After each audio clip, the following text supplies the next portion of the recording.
brought you several episodes highlighting the special and unique things about our students and staff.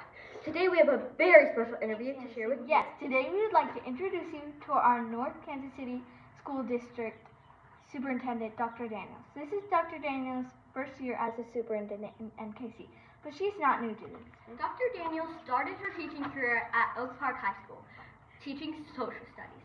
Today we have her to share a little bit about her journey to lead a woman in our district. Dr. Daniels. Thank you for having me. I'm so excited to be with you all today. This is fun. Who were your role models or inspiration as you pursued your career in education? My grandmother was an administrative assistant for a superintendent in Wichita, Kansas, and she thought that education was the best thing you could ever do.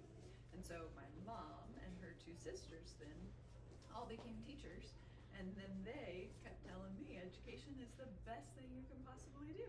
So I would say my mom and my grandma and my aunts are definitely great influences for me.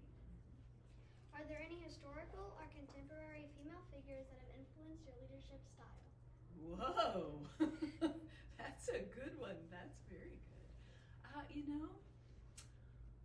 Historical figures, I was a history teacher, and so I really did enjoy studying strong leaders altogether. And I think we could use some more female examples. Eleanor Roosevelt is a very interesting individual who has certainly inspired others.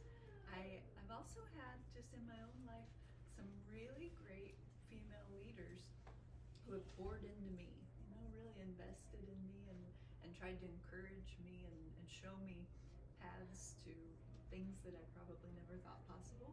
So I think about really strong individuals throughout history, but also just the day-to-day people that can help lift others up. So I can name several of those in my life too, thankfully.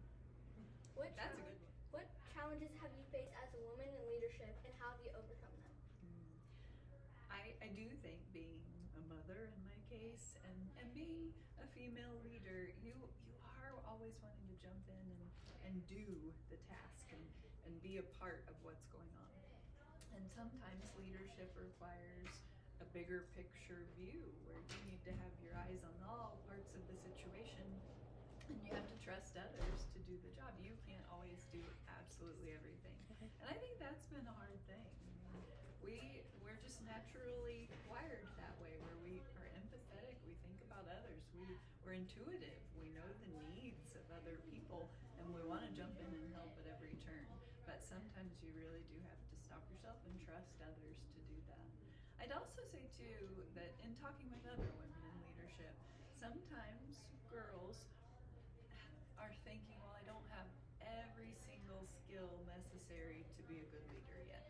Sometimes boys are like, hey, I'm awesome, I'm so good. and I have two boys that I feel like I can say that. But I think we need to believe in ourselves a little bit more too.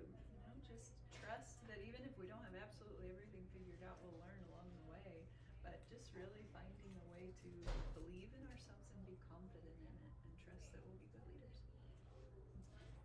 Can you share a moment or an accomplishment from your career that you are proud of?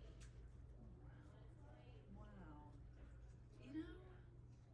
I think the times throughout my career that stand out most by far are engaging with students, getting to work with students. We have a superintendent student advisory council right now, and it has 4 high school students from each of the 4 high schools. And I've just really enjoyed, again, hearing their brilliance. Like your questions today. I mean, the times where I get to interact with students and be reminded of how incredible you all are and how smart you are and what our future can hold, that's probably what I'm most proud of. That's what I enjoy the most by far. I do think over the last several years, and Briarcliff is a great example, we've invested back in our facilities so that everybody, whether you go to work or school, you have pride in the building that you're going to, and we're continuing those efforts. So that's something probably very tangible that I'm excited about continuing and proud of what we've done as a school district. Thank you for coming. Thank you for having me.